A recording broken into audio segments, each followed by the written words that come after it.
En el Congreso estadounidense, tanto en la Cámara de Representantes como en el Senado, se presentó una propuesta de ley que, de aprobarse, escuche usted, obligaría al Departamento de la Defensa de los Estados Unidos a diseñar un plan para asesinar o capturar en México o en cualquier otro lugar del mundo a integrantes de la cúpula del Cártel Jalisco Nueva Generación.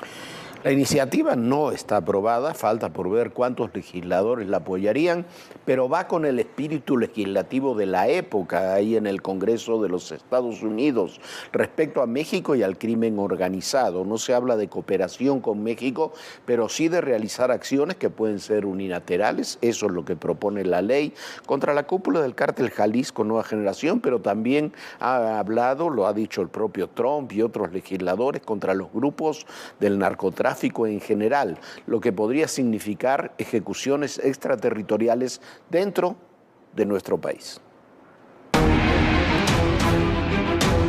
Es el senador Tom Cotton, por el estado de Arkansas. El congresista Morgan Luther, por Texas.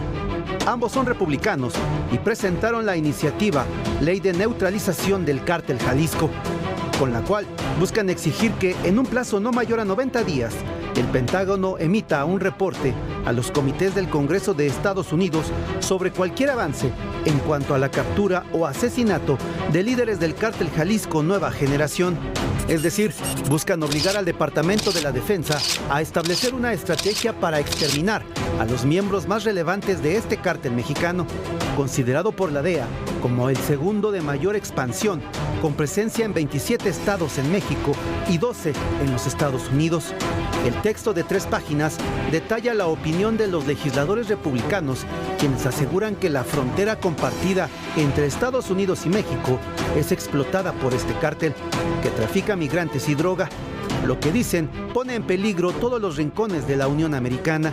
Por esta razón, los republicanos exigen desmantelar y aniquilar al Cártel Jalisco y proteger al pueblo estadounidense, ya que lo consideran extremadamente violento.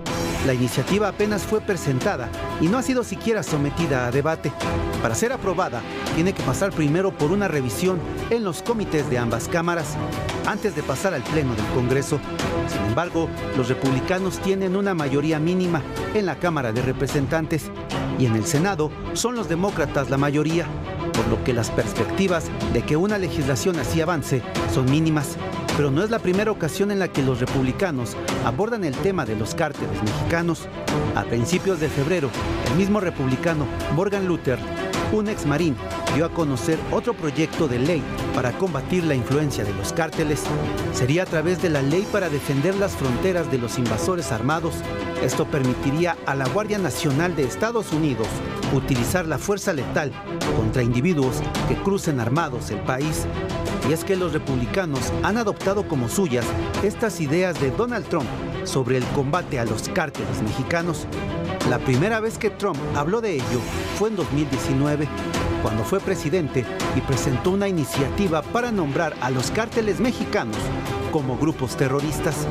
La intención era utilizar todos los recursos posibles, principalmente a las Fuerzas Armadas, en el combate a estos grupos criminales. Para 2020, incluso habló de lanzar misiles en territorio mexicano y acabar con los narcolaboratorios y centros de operaciones de los cárteles. Mark Esper, el segundo secretario de Defensa de Trump, lo reveló en un libro sobre sus memorias. Ahí detalla que Trump le había planteado el ataque a México y le había preguntado si era posible que Estados Unidos hiciera parecer que el responsable era otro país. Si Trump vuelve a la Casa Blanca en 2025, se ha comprometido a impulsar la designación y a desplegar soldados de las operaciones especiales y a las fuerzas navales para, según sus palabras, declararle la guerra a los cárteles. Yo no lo sé si en los pasillos internos de Palacio Nacional o de la Cancillería se toman en serio estas cosas. No lo podemos saber. En el ámbito público no. Se habla, se hacen declaraciones, pero son temas muy delicados porque no sería ni la primera ni la última vez que Estados Unidos toma este tipo de decisiones.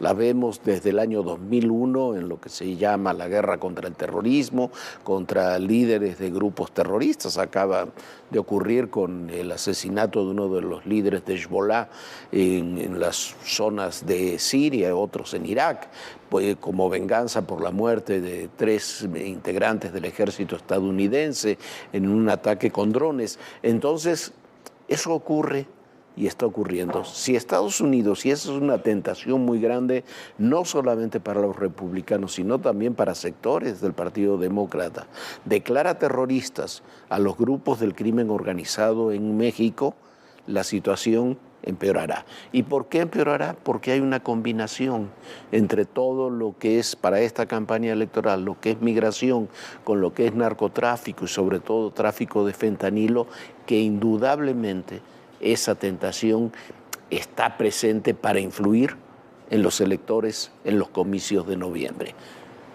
La decisión no se va a tomar ahora en la Cámara de Representantes ni en el Senado, pero las iniciativas se presentan para eso, para ir alimentando esas tentaciones y esas expectativas. Bueno, y en la Cámara de Representantes de los Estados Unidos, los republicanos se impusieron a los demócratas para que inicie un proceso de juicio político contra el muy popular secretario de Seguridad Nacional, Alejandro Mayorkas, a quien señalan de mal manejo de la crisis migratoria y que dicen que por culpa de Mayorkas se provocó la llegada de millones de extranjeros desde la frontera con México. También lo quieren señalar por violación de confianza pública. Y bueno, esto es lo que estábamos diciendo. Esto de Mayorkas no es extraño. Hay toda una idea que se está alimentando y que está germinando en los Estados Unidos de que la frontera con México no tiene ningún control, de que México no toma las decisiones necesarias, y a veces tienen razón, para atender ni al tema migratorio ni al tema del narcotráfico, y eso es lo que se está reflejando en este tipo de iniciativas. Mayorkas no se le aplicará finalmente el juicio político porque no tienen los votos en el Senado los republicanos como para sacarlo adelante, pero las presiones ahí están. Ocurren con México y ocurren en el tema interno, en el plano interno de la propia Unión Americana. Bueno, Jorge, lo que muestra sin lugar a dudas esto que está sucediendo en Estados Unidos es que la campaña presidencial que tendremos allá simultáneamente a la que se tiene aquí en México va a ir directamente contra la seguridad y culpando a México, que por culpa de México se tiene inseguridad en los Estados Unidos. Seguramente veremos estas caravanas migrantes que tampoco son espontáneas. También, ¿para qué? Para que la gente vea estas imágenes de cientos de personas tratando de entrar a Estados Unidos y que digan, bueno, hay que cuidar la frontera, y ese es un tema que ha beneficiado muchísimo en votos a los republicanos y es un tema que ha traído Donald Trump desde hace muchísimo tiempo. Joe Biden también se ha endurecido muchísimo con las políticas de seguridad con la frontera, pero bueno, es un tema que sonará y quedará bien vigente, muy vigente en estos próximos meses, en donde se verán sumamente endurecidos en las fronteras. Y el jueves 15, aquí en nuestro país, se está convocando este paro nacional de transportistas ante la crisis de seguridad que vive el sector, que no ha tenido tampoco respuesta alguna de las autoridades. Se lo decíamos, se lo explicó Jorge aquí la semana pasada, son 36 los tráilers asaltados cada día. Y además de todo, no solamente se llevan la mercancía, sino están ya disparando y atentando contra la vida de los choferes. Y bueno, eso están haciendo operativos, anuncian operativos, casi siempre son los mismos, pero ¿sabe qué? Por alguna extraña razón, estos operativos no están en los tramos carreteros donde más se roban estos trailers, donde más golpean, donde más lastiman. Y hemos visto imágenes incluso donde balean a los choferes simplemente para poder descargarlos. Es más, hay zonas completas que tienen bloqueos de señales para que los choferes no puedan pedir auxilio. Y ahí nadie está cuidando. Compañeros abusados, asaltaron a este compañero ahí de Soto, compañero operador, ¿verdad? A mí me acaban de pasar la información. Víctor Gutiérrez fue declarado con muerte cerebral tras ser baleado mientras conducía un tráiler sobre la carretera Chihuahua-Ciudad Juárez, en el tramo de Las Algodoneras. El hecho ocurrió el pasado viernes 9 de febrero. El hombre fue atacado en pleno Camino Federal, donde no se reportó vigilancia. Esto provocó que sus compañeros cerraran la caseta de Sacramento y bloquearan el paso de los vehículos hacia el norte del estado, mientras que el gobierno estatal y la Guardia Nacional se comprometieron a capturar a los responsables. Por este tipo de hechos, este jueves 15 de febrero se espera un paro nacional de transportistas. La Alianza Mexicana de Organización de Transportistas AMOTAC anunció movilizaciones en diversas carreteras y comenzarán a las 8 de la mañana. Según los transportistas, las autoridades han incumplido sus demandas en materia de seguridad. Entre su pliego petitorio, exigen terminar los asaltos con violencia contra operadores y unidades. Protestarán además contra abusos y extorsiones por parte de policías municipales, estatales y federales, así como contra la conversión de algunas carreteras a autopistas de cuota. Cifras oficiales indican que al día se cometen 36 asaltos en las carreteras del país. El 86% de los casos son hechos altamente violentos. Y las carreteras del Estado de México y Puebla son las más peligrosas. De acuerdo con la Asociación de Empresas de Rastreo y Protección Vehicular, entre las 7 de la mañana y las 12 del día se comete el mayor número de atracos. En ese momento se dan 31 de cada 100. El segundo horario con mayor robo ocurre entre el mediodía y las 7 de la noche. Ahí se genera el 27%.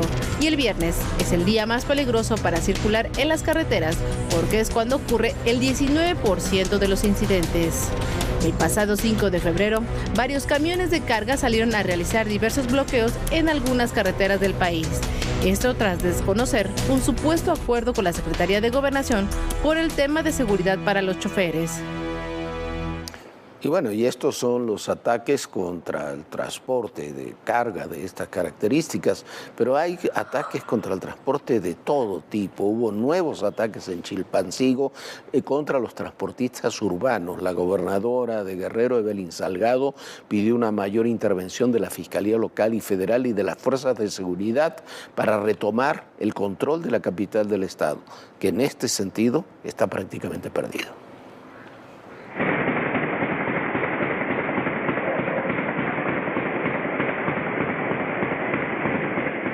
Era poco antes de las 7 de la noche cuando hombres armados interceptaron a un chofer del transporte público y lo asesinaron.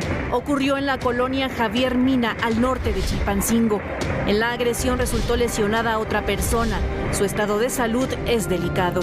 Los agresores viajaban en 2 vehículos. La semana pasada 5 choferes fueron asesinados y al menos 4 unidades de transporte fueron incendiadas. Tras los hechos violentos fueron suspendidas las clases y varios negocios cerraron por miedo a ser víctimas de una agresión. Pese a la violencia, transportistas llegaron a un acuerdo y anunciaron que el lunes retomarían el servicio, pero solo en la ciudad, ya que no había garantías para trasladarse a poblados cercanos. La escasa actividad solo duró unas horas, ya que algunos operadores comenzaron a divulgar alertas para sus compañeros. Después vino el ataque en la colonia Javier Mina. Sale, compañeros, vámonos a guardar. Ya se va a poner caliente esto, viejo. Sálganse todos, sálganse. Anda un Jetta blanco, anda un Jetta blanco con unos de una moto. Sálganse todos, por favor. Hirieron al profe, el de la 89, y a otro más. Sale.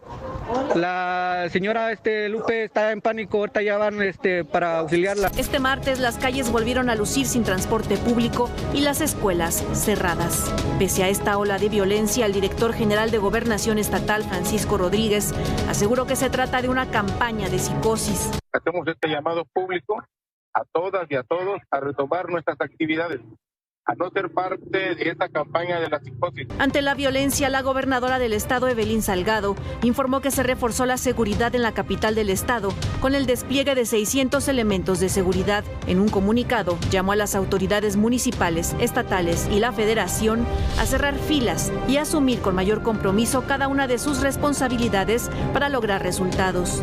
En este clima de violencia, este martes en Iguala fue asesinado el líder de la organización de taxistas Real de Oro, Omar Reina. Hombres armados lo atacaron cuando estaba en sus oficinas en la colonia Adrián Castrejón. Para ADN 40, Fuerza Informativa Azteca. Bueno, y como ayer le informábamos, fueron ya localizados los restos del empresario mexiquense Héctor Mena en una hacienda de su propiedad. No se sabe realmente cuáles son los detalles de la forma en la que este empresario perdió la vida, pero su muerte ha conmocionado a todo el ambiente empresarial, sobre todo mexiquense, porque este señor era uno de los empresarios y de los amigos, bueno, muy destacado en el Estado de México, pero también con una fuerte y muy personal relación con el expresidente Enrique Peña Nieto.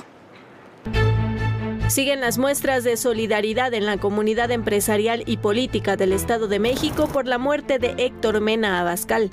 El empresario fue localizado sin vida el martes 6 de febrero en la hacienda de San Antonio Cano, en Cacalomacán, al sur de Toluca. Medios locales señalan que el hombre tenía algunos días desaparecido. Los informes indican que la causa de muerte fue un disparo de arma de fuego. Los hechos ocurrieron en una zona boscosa dentro de la propiedad. En el lugar habrían encontrado una nota.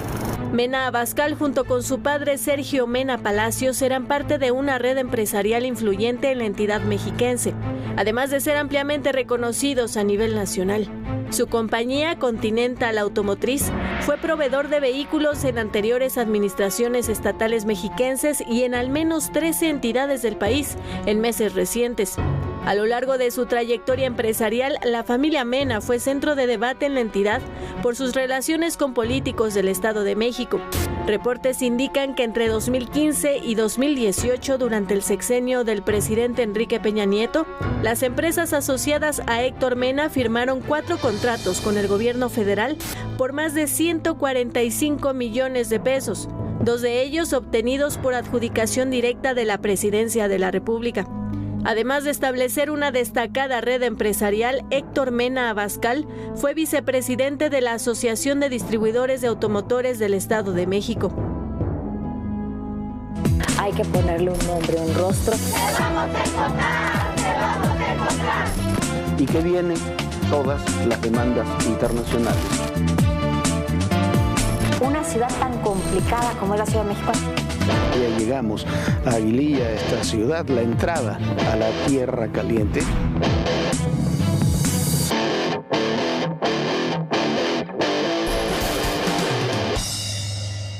Y la nueva iniciativa presentada por Morena es un verdadero agandalle legislativo que busca invalidar la principal atribución que tiene el Poder Judicial y la Suprema Corte en el declarar la constitucionalidad de las leyes. Ahora Morena quiere que con solo 4 votos de los 11 ministros se pueda declarar la constitucionalidad de una ley. O sea, con una minoría. Los partidos de oposición frenaron el intento de Morena y sus aliados para forzar en la Comisión de Justicia de San Lázaro esta reforma que debilitaría seriamente al Poder Judicial, que quitaría su principal atribución. Pero si saliera adelante con estas iniciativas, se vulnerarían los mecanismos de defensa existentes en la Constitución, como las acciones de inconstitucionalidad, las controversias constitucionales y sobre todo los amparos. Se acabaría con la posibilidad de la ciudadanía de presentar amparos y controversias que solo podrían ser presentadas por organismos públicos del propio gobierno.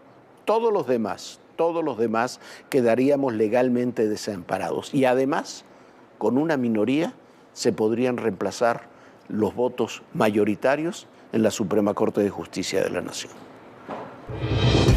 Por el momento no podrán arrebatarle su derecho al amparo, la principal herramienta que tenemos los ciudadanos para hacer frente a cualquier abuso de poder o actos injustos de la autoridad. Se ganó tiempo, pero la amenaza persiste.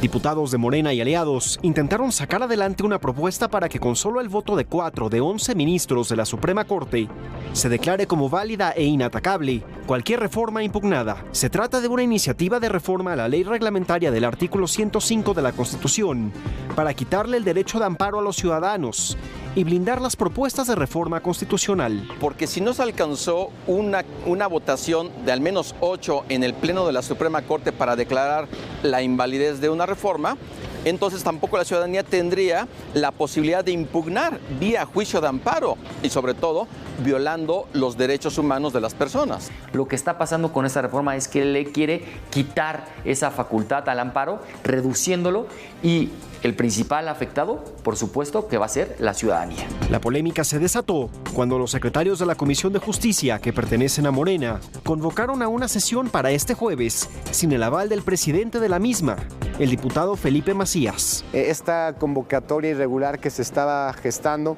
carente de las firmas necesarias, estaban elaborando un dictamen cuando no tienen facultades para hacerlo. Que va a haber una violación de procedimiento legislativo. El procedimiento legislativo es muy claro cuáles son las etapas y la Corte ha establecido que cuando haya una violación al procedimiento legislativo es inconstitucional la norma. Finalmente, Morena reculó y no presentará la iniciativa en la Comisión de Justicia. Si quieren cambiar las facultades de la Suprema Corte de Justicia de la Nación, en todo caso tendría que ser una modificación constitucional. Y ahí nos ocupan a la oposición.